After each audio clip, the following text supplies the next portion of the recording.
Hello मेरे प्यारे बच्चों, ये त्रिभुज का एक क्वेश्चन है, बहुत इंपॉर्टेंट है। सिद्ध कीजिए कि एक वर्ग की किसी भुजा पर बनाए गए समबाहु त्रिभुज का क्षेत्रफल। एक वर्ग बना लीजिएगा आप, समझते हैं पहले, ठीक है।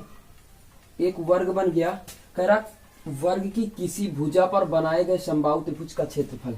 यानी आप यहां से लिखेंगे दिया है, इसे मोस्ट इंपॉर्टेंट कर लीजिएगा। क्वेश्चन को क्या करोगे, मोस्ट इंपॉर्टेंट कर लीजिएगा, बहुत मोस्ट इंपॉर्टेंट है भैया, ठीक। दिया है, क्या कह रहा है कि समबाहु त्रिभुज का क्षेत्रफल, यानी समबाहु त्रिभुज कितना हो जाएगा, इसको ए बी सी डी, इसको पी मान लो, तो ए पी बी का एरिया ऑफ त्रिभुज ए पी बी का क्षेत्रफल बराबर क्या कहता है कि त्रिभुज का क्षेत्रफल उसी वर्ग के एक विकर्ण पर बनाए गए समबाहु त्रिभुज के क्षेत्रफल का आधा होता है। यानी इस पर जो विकर्ण है, इस पर जो बनाया गया, इसका आधा होता है। 1/2 एरिया ऑफ त्रिभुज, इसको ई मान लीजिएगा, ए ई सी, इतना आपको प्रूव करना है। ये त्रिभुज कैसे है, समबाहु त्रिभुज। तो आप क्या लिखोगे, दिया में आपको क्या लिखना है, दिया में आपको लिखना है कि चतुर्भुज A B C D, sorry वर्ग लिखेंगे हम लोग, क्या लिखेंगे, वर्ग ए बी सी डी। वर्ग ए बी सी डी है, भुजा ए बी पर समबाहु त्रिभुज ए पी बी है, तथा विकर्ण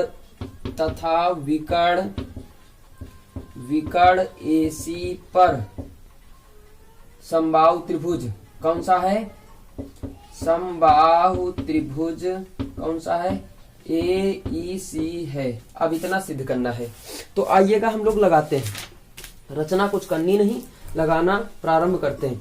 अब आप जानते हो कि उत्पत्ति लिखते हैं, क्या लिखेंगे, उत्पत्ति लिखेंगे। उत्पत्ति में क्या होता है, बात समझिएगा। समबाहु त्रिभुज का क्षेत्रफल क्या होता है बच्चों, समबाहु त्रिभुज का क्षेत्रफल क्या होता है, √3/4 भुजा स्क्वायर, यही होता है ना। अब आइएगा लगाइएगा, ठीक है। जैसे त्रिभुज इसका लीजिएगा, तो एरिया आप समबाहु त्रिभुज है, त्रिभुज ए पी बी का क्षेत्रफल, ठीक है। अब आप जानते हो कि समबाहु त्रिभुज की सभी भुजाएं बराबर होती है, यानी √3/4 भुजा स्क्वायर, भुजा कितनी मान लेते हैं, ए बी का स्क्वायर, समीकरण कितना दे देते, 1। अब आपको ये भी पता है, अब इस वाले का क्षेत्रफल अगर निकालेंगे, बात समझिएगा, इस वाले का क्षेत्रफल निकालेंगे, किसका, एरिया ऑफ त्रिभुज ए ई सी का क्षेत्रफल, 3/4 √3/4 भुजा स्क्वायर, भुजा कितनी है, ए सी मान लेते हैं हम लोग, एसी मान ले। अब एक चीज देखिएगा, इसमें क्या करते हैं कि √3/4, समझिएगा मेरी बात को, √3/4 एसी, ये एसी बराबर पता आपको क्या होता है, ये विकर्ण है, विकर्ण बराबर वर्ग का विकर्ण बराबर क्या होता है, वर्ग का विकर्ण बराबर क्या होता है, भुजा √2, भुजा √2, भुजा कितनी है, एसी मान लीजिएगा, भुजा तीनों भुजाएं काम कर रही ना, एसी मान लीजिएगा। तो इसकी जगह पे क्या रखते हैं, भुजा एसी ही लिया था, नहीं भुजा एसी नहीं है यहाँ पे, या वर्ग की भुजा काम करेगी, ए बी काम करेगी, कितनी काम करेगी, ए बी काम करेगी।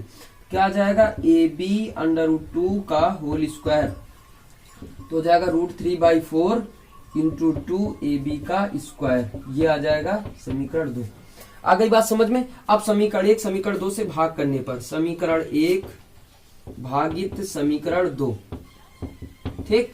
अब एरिया ऑफ त्रिभुज ए पी बी बटे एरिया ऑफ त्रिभुज कितना लिखेंगे, ए ई सी, बराबर लिखेंगे, ये वाला मान रखिएगा √3/4 ए बी का स्क्वायर, बटे ये वाला मान रखेंगे √3/4 इंटू 2 ए बी का स्क्वायर, ये कट जाएगा, ए बी का स्क्वायर बराबर 1/2 आ जाएगा। ये भाग में रखा कहाँ चला जाएगा, गुणा में चला जाएगा।